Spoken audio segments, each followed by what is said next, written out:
So, you've been playing this game, Elite Dangerous, for a while, and you might have even got a lot of money. You might have some pretty decent ships, and you probably have some way of making your money that's fairly good, but you need to make a lot more money if you want to get any of the big ships, and I'm sure you do, because some of these big ships are awesome. So, I'm going to show you one of the best ways to make money in Elite Dangerous at the moment, which is deep core mining, or specifically Void Opal mining. Now, deep core or Void Opal mining is pretty easy to get into, but it can get quite hard. So I'll show you how to get set up for it and what to do when you're starting it in this video. So sit back, relax, and enjoy. So the first thing that we're going to look at when you're deep core mining is what ship to use. So you can use a lot of ships for deep core mining, but there's some general rules of what you should have, and some ships are much better than others for this. So the rules are, the ship needs to have at least one hardpoint which can fit a medium size weapon, so size 2, and at least one hardpoint which can fit a size 1 weapon in addition to that.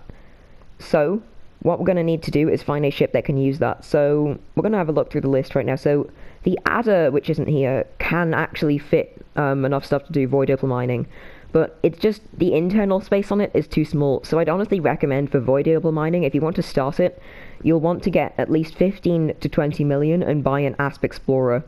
These are the best early game things for Void Opal mining. But if, say, you already have that sort of money and you've gone past this a bit, I'd highly recommend getting a Crate Mark II, or else what I'm using right now is better, the Python, which is a bit more expensive, but one of the best ships in the game for Void Opal mining. So I'll show you how to outfit your ship in a minute, and you can just adjust the sizes of things to match what your ship can take. Also usable for Void Opal mining is the Asp Scout if you want a bit more of a budget Void Opal miner, but honestly I'd go for the Explorer over it.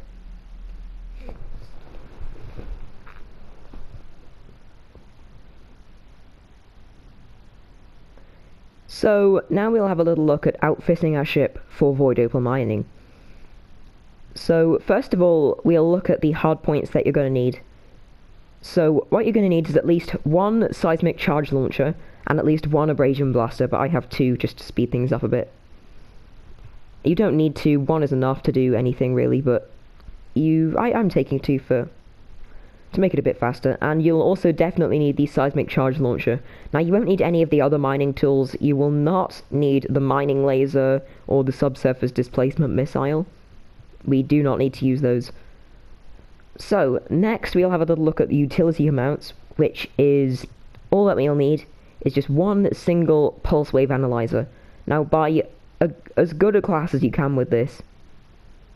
So you can get them quite cheap. As you can see, there's a D there for 40,000, but you'll want an A. It just speeds things up a lot, which is just over 1 million credits. So it shouldn't be that hard to afford if you're doing passenger missions in some sort of dolphin or something. Next we have the core internals. So what I've done here is I've just sort of C and B and D raced everything, but I'm A racing the frame shift drive to basically get me more jump range to go to a place that has better sell prices for Void Opals, which I'll explain more on in a bit. But just make sure as good jump range, I'm saying at least 15 light years, so I have 14 when I'm fully weighed down, but most of the time it's about 15-ish, which is good enough. And then yeah, that's pretty much it for that. Now for the optional internals, you'll want as much cargo space as you can get with these other things added as well. You'll want a decent shield generator, I'd say at least 4 class, or maybe you can probably do it with 3 class, but I wouldn't recommend it. I'm using a 5B here. Then you'll want a collect Olympic controller, once again quite big, not your biggest slot, but quite big. So I've got a 5A Olympic controller for collectors. Then you'll want quite a big refinery. I'm using a 4A. You don't need a massive one, but as big as you can get it, because the amount of Void Opals that you get from each piece of rock will increase depending on your refinery, or decrease. Then I've just got that empty. And then you also want a Prospect Olympic controller. These can be any size. You just need one at a time. So I'm just using a 3 because it fits in there. Then you'll need a detailed surface scanner, which is quite expensive. It comes at 250,000, but it's not too bad, and that's it really. So now let's have a little look at what we need to do for Void Opal mining. So I shall see you in a second. So now what you're going to want to do is find a place to Void Opal mine. So you're looking for any sort of gas planet that has icy rings. You can find Void Opal spots around. It doesn't matter what condition it's in, it can be depleted or anything. It does not affect the amount of Void Opals that you find. So if I just look at my system map for this system, and have a little look at the icy belt planet, if I zoom in, and I go on it, and then I can go on to the stats, then you can see it says the A ring is metal rich and the B ring is icy. Normally, planets do have an A ring and a B ring, and one of them will be metal rich and the other will be icy. Or some of the smaller ones don't only have one ring and that one's icy as well. So once you find a place with an icy ring, what you're going to want to do is just fly up to it in Super Cruise, and then once you're there, you'll want to fire your surface scanner into the ring. So what you're going to want to do for this is to toggle your scanner mode to analysis mode, which you can do on PlayStation by holding triangle and pressing up. So if I go into the surface scanner, then I can fire a little thing at these, and once it hits, there'll be a brief pulse of light around the ring, and then these little spots will appear. These are hot spots for deep core mining. So what you're going to want to do then is go into your navigation and look for a Void Opal hotspot. If there isn't one, you'll need to find a different place to scan. Not all icy rings do have Void Opal hotspots. And now once you've found it, you're just going to want to fly up to it, and don't go to the very center, because the very center will most likely be mined out. So what you want to do, I normally drop somewhere around close-ish to the edge, which is normally around here in the sort of pinkish zone, which I like, and then what I do is I fly in towards the center of the ring. So you just want to just fly in and drop in. There's no disengage. You just fly in slowly, and then you can drop in. So now that we're here, we want to go onto our pulse wave analyzer, which I've set in my fire groups. Again, analysis mode, and you just start holding down whatever button it is you've assigned to it. So you got to hold it down to look for the asteroids. So you're looking for this scanner. It highlights asteroids which potentially have deep core deposits and or other valuable minerals inside them. So we're just going to want to fly along and keep on holding ping on this. So the reason why you want to hold ping is I'll show you in a second once I find a asteroid with a deep core. They have a specific look and specific shape. So as you can see, there's an orange asteroid. That is not what I'm looking for. When you're looking for deep core mining, you'll want to find bright yellow asteroids that are quite small, and you're going to want to try and find them from quite a little distance away.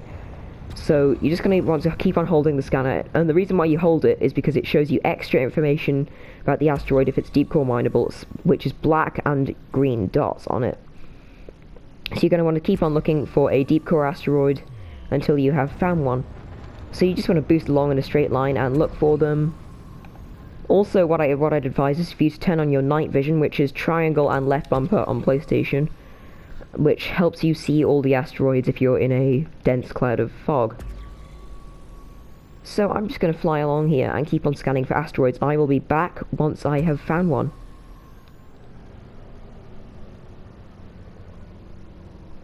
Alright, so I have found what I believe to be a deep core asteroid straight ahead of me. It's the small one, and I'm just going to ping my scanner just to show you what it looks like from a distance.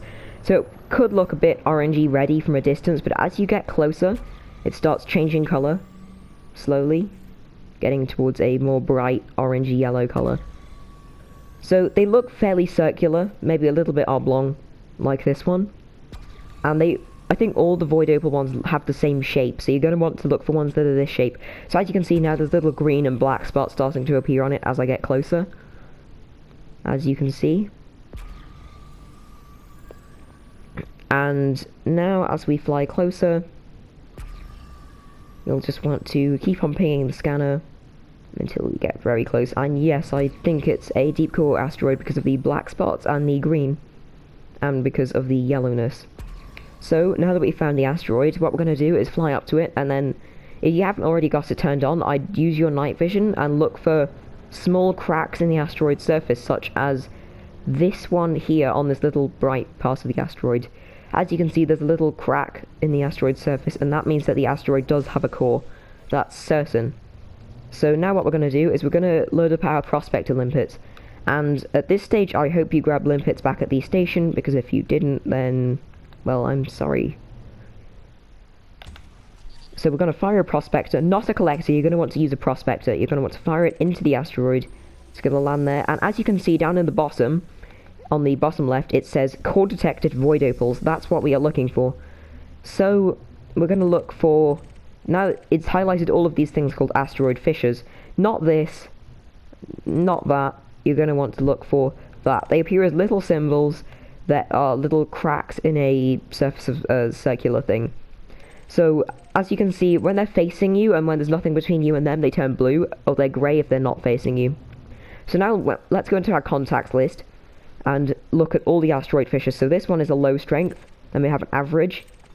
It says in the contact description what strength they are. So there's a low strength, there's 2 average strengths, a high strength, a low strength, and high, and an average. So what we're going to do is we're going to get out our seismic charge launcher, and we're going to try and find a low strength one. If there isn't, then you're going to have to do this a certain way, but what I like doing, if there's a low one, I fire a... So the seismic charge has 3 ways of firing it. So if you start charging it up, you can see under the weapon list on the hardpoint selection on the secondary, there's 3 little dots. So the first one that charges up is a low asteroid, is a low seismic charge. The medium one is an average, and the high one is a high. So you can just match up the charges with the asteroid fissures, but to save ammo, I'm actually going to fire a high charge into the low strength fissure. So I'm going to charge that up and fire. So as you can see up at the top there's now a destination yield thing, so we want that to be in the blue. So we're going to look for another low one. If there's another one, then yes. If not, then move on to averages. Low strength ones are the most useful, then averages, then highs. So you don't really want to use highs that often unless you can help it or there's nothing else there. So let's just find this asteroid's fissure and go around. And let's fire an average one into this. As you can see, that's brought us up, so there's a couple of spikes in the blue. That isn't perfect though, so we're going to want to find another asteroid fissure of an average strength and fire an average strength into it. Oh, and it hasn't done it quite right, so we're going to find another one and fire one more average into this.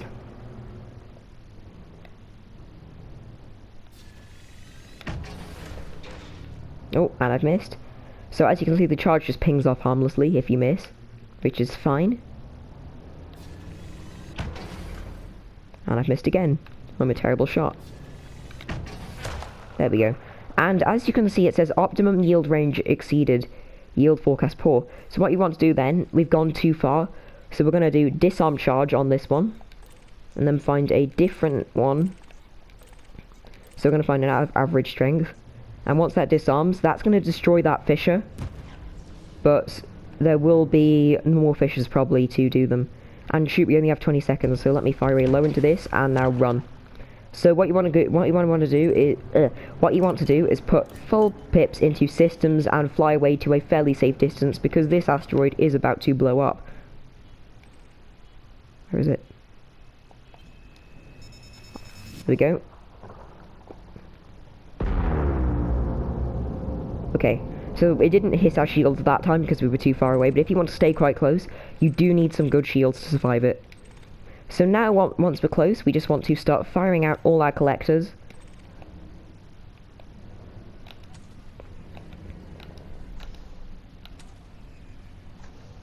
And there's 3. And now all that you do, while you're waiting for the collectors to grab all the void opals which are in this asteroid, which are all of those little chunks there, and then these ones, which are different, you have to break off using the abrasion blaster. So let's fly up to these and fire the abrasion blasters into them. So there's one here. Try and not move around too much while the limpets are trying to put their cargo into you, because you can break them really easily. Oh, and you need to lower your cargo scoop as well, or else they will get annoyed at you. So I'm gonna also make sure that there's nothing under you when you're using limpets, or else they will crash into the rocks.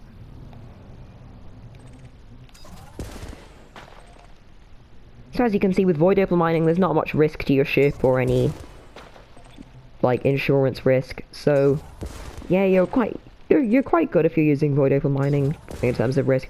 Although occasionally there can be pirates in these areas that will attack you if they see you having Void Opals in your cargo. And yeah, that's pretty much it. So what we're going to do right now is we're just going to wait for these limpets to finish up, and I'll finish clearing out some of the abrasion blasters with the abrasion blasters. So I will see you in a moment. So as you can see, now that I've mined some Void Opals, my ship now has 13 Void Opals in its cargo bay, which is a good amount for one asteroid, although you can get up to 20, which is crazy. And these Void Opals can sell for up to 1.6 million credits each on the galactic market, which is very good, probably one of the most valuable commodities of all, and getting them from mining is amazing. So what you're going to want to do is just repeat that. Depending on your ship's cargo and the amount of limpets you have, you just want to repeat that a couple of times and see how many you get. So I will be back to you soon once I have finished grabbing enough Void Opals.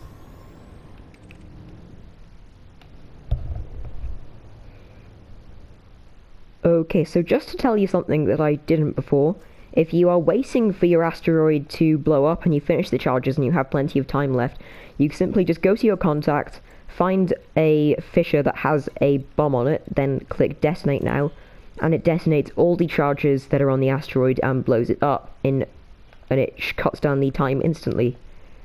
So if you're waiting, then just use that. Also, that is why you need good shields. As you can see, that just took a pip off my shields, and I've got 5 class shields.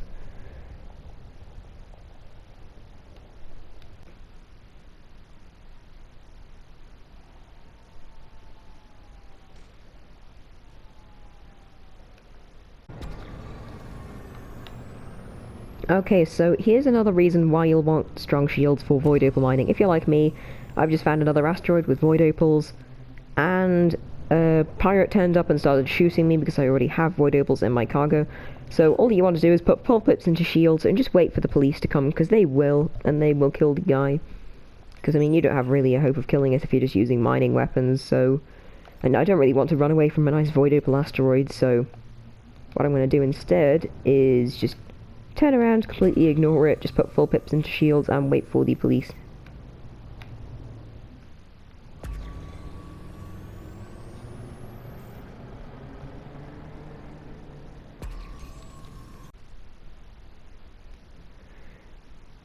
So, once you've finished mining the Void Opals from asteroid and you have a decent amount, I currently have 74 in my cargo bay, you can then try and find a spot to sell them. Now, the best way to do this is to get a phone or a computer or something, and then just go on the internet and look up the website inara.cz. I will put a link in the description, or CZ if you're American, and I will put a link in the description to that. And once you've got it, click on best sell and also search up the system that you're in, and try and find the closest place to the system that you're in to sell Void Opals for 1.6 million. They sell for generally 3 prices: 300,000, 600,000, 1.4 million, or else 1.6 million, which is what we're looking for. So if I look up inara.cz right now, then you can try and find the Void Opals bit, which should be in the market section, and then look up goods, and try and find Void Opals. There we go. So I'll put a link in the description so you can use that. I'll put it straight to the Void Opals bit, so rather than just to the main website, just that you know what to do. And Void Opals near star system, then you just put in your star system name, Wolf906 for me, and click search, and then click on best sell, and have a look at the distance, not station distance, the distance, and try and find somewhere that's quite close and sells it for 1.6 million. So for me, it is in Wolf 629 in Grunsfield plant at the moment, which is 41.1 light years. So I'm just going to look up Wolf 629 on the galaxy map and plot a route there right now. So this is the best way to make money in Elise at the moment, and it's ultra fast. I will just plot my route now. Wolf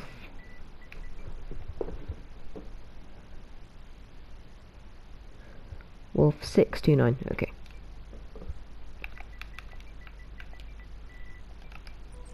And here it is.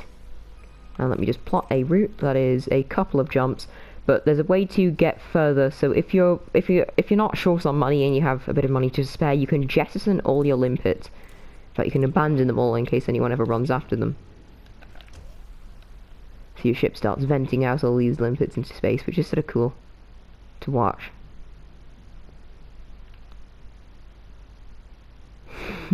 Literally makes a debris cloud, but you can fly back through it if you want, but I'm not going to. And then you just go back into the galaxy map and replot your route, and you should be able to get 1 or 2 jumps less, which is good, because that saves time. So yeah, I've just lost a jump, so I can now get there quicker. So it's only 4 jumps in this ship, and I will come back to you once I am done. So now that you've docked at the station, you can now sell your Void Opals and profit. So this took me about an hour to do what I've just done, and I've got 74 Void Opals, and those will sell for a total of 122 million, which is almost an anaconda, which is pretty great, honestly. So that is Void Opal mining in a nutshell. So it's a really good way of making money very fast, and that took me about an hour in a Python. You probably would make less if you were using an ASP or some other smaller ship. And yeah, it's a great way of making money anyways, and you should be able to get a Python pretty fast in an ASP, and yeah, it's a very good way of making money, and I'd highly recommend it to anyone looking to get some of the bigger ships in the game without spending ages grinding and grinding. And lastly, I'll share with you some top tips for Void Opal mining.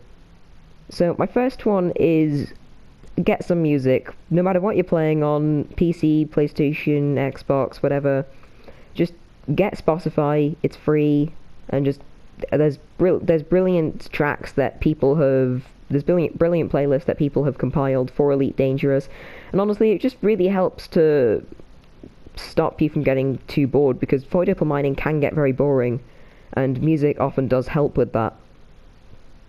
So yeah, I'd highly recommend to get some music. Also, in terms of optional internals on your ship, I'd recommend getting a ship that can hold a size 6 optional internal. The ASP can hold 1, the Python can hold 3. Also, lastly, don't do Void Opal mining in anything too big. I've tried it in an Anaconda, I've tried it in an Imperial Cutter, and it's just yeah, the ships are just too big. The ships are just too big for us, and they it makes it a bit awkward to try and Void Opal mine with them. I mean, plenty of people do love Void Opal mining in a cutter, but I've tried it, and honestly I prefer to use this good old Python. Also, thirdly, you don't need any sort of defences if you're Void Opal mining. As I said earlier, just put your full pips into shields if you see a pirate, and the police will get there pronto, because you're not in a has-res, and you can just get some police assistance. So yeah, that is Void Opal mining, and that is the best way to make elite money at the moment. So I shall see you in the next video.